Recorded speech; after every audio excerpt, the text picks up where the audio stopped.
os Estados Unidos prorrogaram por um ano a emergência nacional declarada contra o Brasil. Quem vai explicar, traduzir tudo isso para a gente é Mariana Jangiacomo, ao vivo, direto de Washington. Mariana, com você. Oi, Juliana. Juliana, direto de Washington e bem na chegada de uma tempestade aqui, que está até com alerta de tornado aqui. Washington, o que não é algo tão incomum para a região, tá? É muito diferente da gente receber um alerta de tornado no Brasil, mas aqui isso costuma acontecer, ventos mais fortes, mas para vocês verem a ventania que está aqui atrás e a chuva chegando por aqui. Mas vamos falar então sobre essa decisão que deve ser publicada no Federal Register, que é o equivalente ao Diário Oficial aqui nos Estados Unidos amanhã. É uma decisão que prorroga em um ano a situação de emergência nacional com relação ao Brasil, que foi declarada em 30 de julho do ano passado. Os Estados Unidos fizeram essa declaração no ano passado para poder impor tarifas contra o Brasil, alegando uma série de medidas que seriam injustas com os Estados Unidos e que justificariam, então, a imposição de tarifas. E agora, essa decisão que vai ser publicada amanhã é uma decisão que prorroga esse estado de emergência com relação ao Brasil, mas isso tem mais efeitos simbólicos do que práticos. Por quê? A Suprema Corte decidiu no ano passado que o governo Trump não poderia usar essa situação de emergência econômica como justificativa para impor tarifas. Então isso não acontece, mas é uma medida simbólica porque expressa sim o descontentamento do governo Trump com medidas do Brasil. Nesse documento que vai ser publicado amanhã, o governo Trump afirma que há sim políticas, práticas e ações do Brasil interferindo na economia dos Estados Unidos, afetando a liberdade de expressão de cidadãos norte-americanos. O governo Trump também segue dizendo que integrantes do governo brasileiro estão perseguindo politicamente um ex-presidente do Brasil, sua família e os seus seguidores. O documento ainda cita censura e prisão por parte do Supremo do Brasil. Então é um documento que traz essas alegações contra o Brasil, como eu disse, de efeito simbólico, porque a partir disso, o governo Trump não consegue, a partir disso, impor novas tarifas. O governo Trump está impondo novas tarifas contra o Brasil, mas com base em outros mecanismos, com outras alegações. Essas já foram derrubadas pela Suprema Corte como alegações que serviriam para impor tarifas.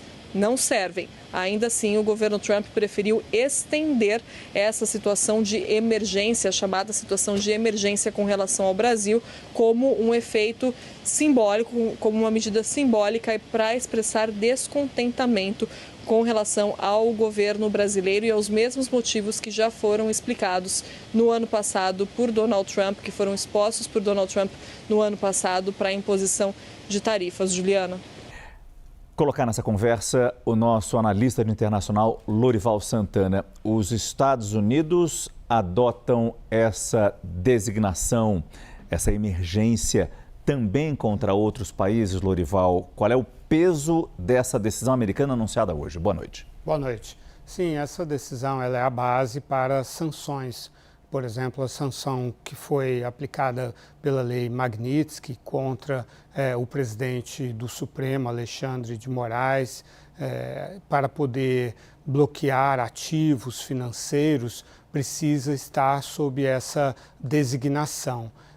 Em dezembro, a sanção contra o Alexandre de Moraes foi retirada, né, depois de uma negociação com o Brasil, mas se o governo americano decide adotar novas sanções contra qualquer indivíduo ou empresa ou organização no Brasil, precisa estar em vigor essa designação. De fato, como a Mariana explicou, ela não tem efeito comercial, porque a Suprema Corte derrubou essa vinculação, mas ela tem esse efeito das sanções. É interessante porque, tradicionalmente, existem 46 entidades, organizações e países que estão sob essa designação pelos Estados Unidos. E normalmente são os países mais comuns, que comumente você identifica com isso. O Irã, desde 1979, a Rússia, depois da invasão da Crimeia, Belarus, a Coreia do Norte, a Síria, Cuba, Venezuela, Myanmar, Zimbábue, Nicarágua, Sudão do Sul, são os países que costumam ter esse tipo de designação. Mas agora, depois que assumiu nesse segundo mandato, o presidente Trump acrescentou outros 3, além do Brasil, que não costumavam estar nela: México, Canadá e China. Por quê? Por causa da questão das drogas. Para poder, naquele momento, impor sanções por causa do que ele acredita que é uma facilitação, uma falta de empenho, melhor dizendo, em conter a chegada de insumos para as drogas farmacêuticas. Fentanil. O fentanil, sobretudo, que vem da China, passa pelo México, são montadas, digamos assim, confeccionadas no México e entram para os Estados Unidos. Então, ele fez essa designação. O Canadá entrou de gaiato nessa, porque não entra drogas pelo Canadá, e foi por outros motivos políticos. E isso também se aplica ao Brasil, motivos políticos. Essa designação está associada ao interesse de Trump de pressionar o Brasil para não adotar legislação que faz o que ele considera uma censura contra as redes sociais americanas, que obriga essas redes a entregar informações sigilosas sobre usuários das redes, segundo o Trump, também que cobra impostos sobre essas redes. Tudo isso é considerado uma ameaça à segurança nacional dos Estados Unidos. Então, existe também todo esse arcabouço relacionado a esse interesse muito grande que o presidente Trump tem de pressionar o governo brasileiro e a justiça brasileira em relação a isso. Você, nessa parte final do seu comentário, falou tudo o que foi dito quando os Estados Unidos lançaram a Lei Magnitsky contra Alexandre de Moraes. Ou seja, com essa renovação dessa lei de emergência, isso poderia vir a ser aplicado num outro momento. Exato, fica à disposição do presidente Trump, do secretário do Tesouro, E isso está separado de outras sanções, que são os dos vistos, a suspensão dos vistos, tanto de Alexandre de Moraes e seus parentes, quanto do ministro da Saúde, Alexandre Padilha, e seus parentes. Isso o Departamento de Estado tem autonomia para fazer, independentemente dessa designação. Isso está dissociado. Mas a Lei Magnitsky e outras sanções econômicas contra organizações, países e contra pessoas dependem dessa designação por um decreto de 2017 do próprio presidente Trump. Cardoso, os Estados Unidos renovarem essa emergência nacional impacta a nossa eleição? Eu acho que, do ponto de vista objetivo, não. Ele traz mais um problema para Flávio Bolsonaro, a meu ver.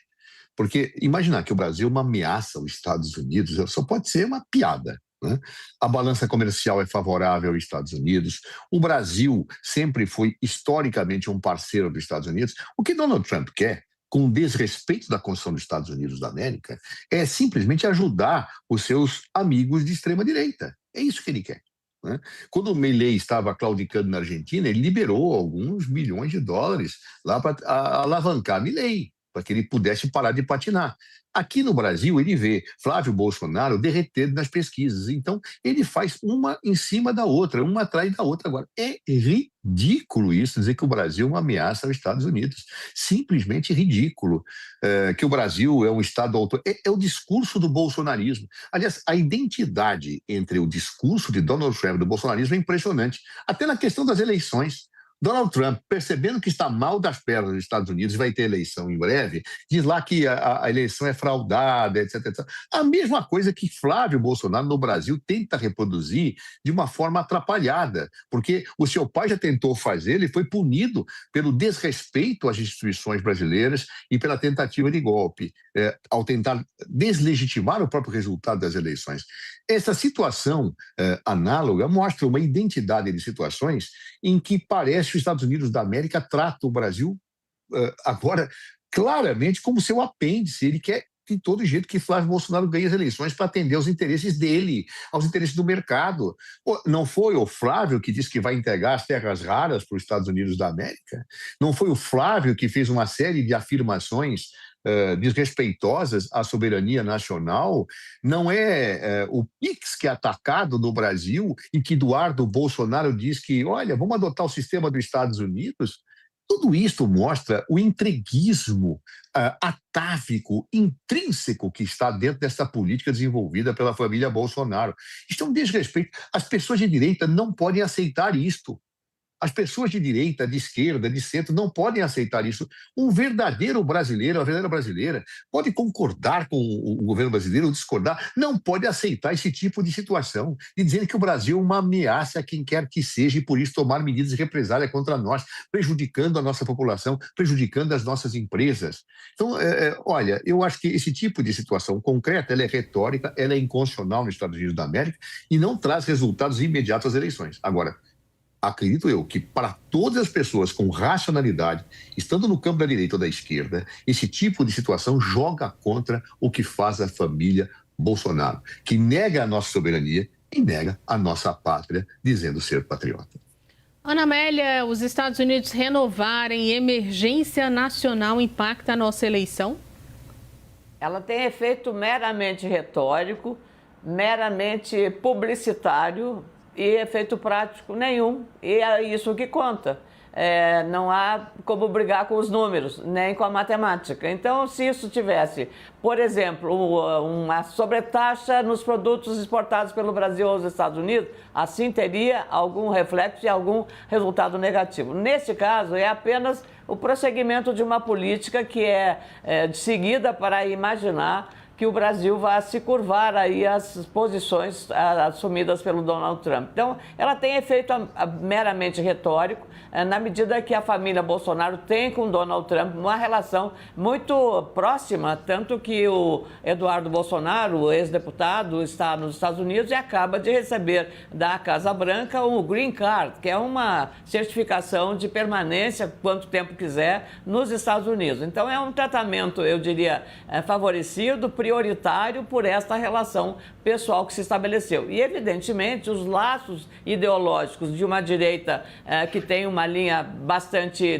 definida por Donald Trump na América Latina, com apoio não apenas à Argentina de Milei, mas também à família Bolsonaro, a defesa que Donald Trump fez e atacando as autoridades do Supremo Tribunal Federal, que o colocaram em prisão domiciliar. Então, todas essas ações vão ter efeito se tiver apenas, eu diria, político, eleitoral. Eu acho até um pouco complicado você avaliar hoje o efeito eleitoral que isso terá sobre essas declarações, porque pode, na medida que aumentam essas declarações do Donald Trump em relação ao Brasil, depois do tarifaço aplicado, que prejudicou enormemente alguns setores, se isso vai beneficiar a candidatura do Flávio Bolsonaro. Eu acho que essa visão que teria, do ponto de vista prático. Será que os institutos de pesquisa estão avaliando o humor do eleitor com essas medidas adotadas por um parceiro tão pessoal, tão direto,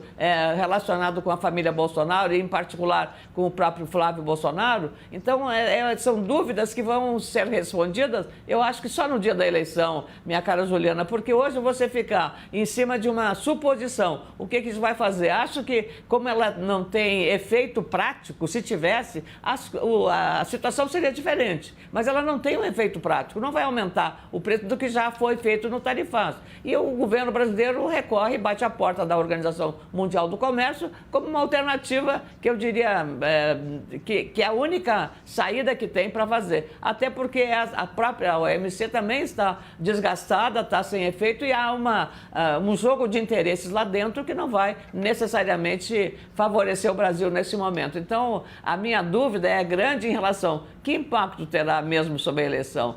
A gente só vai saber no dia do resultado, porque é muito difícil você avaliar o que isso pode obter em relação a beneficiar ou não um ou outro candidato, minha cara Juliana.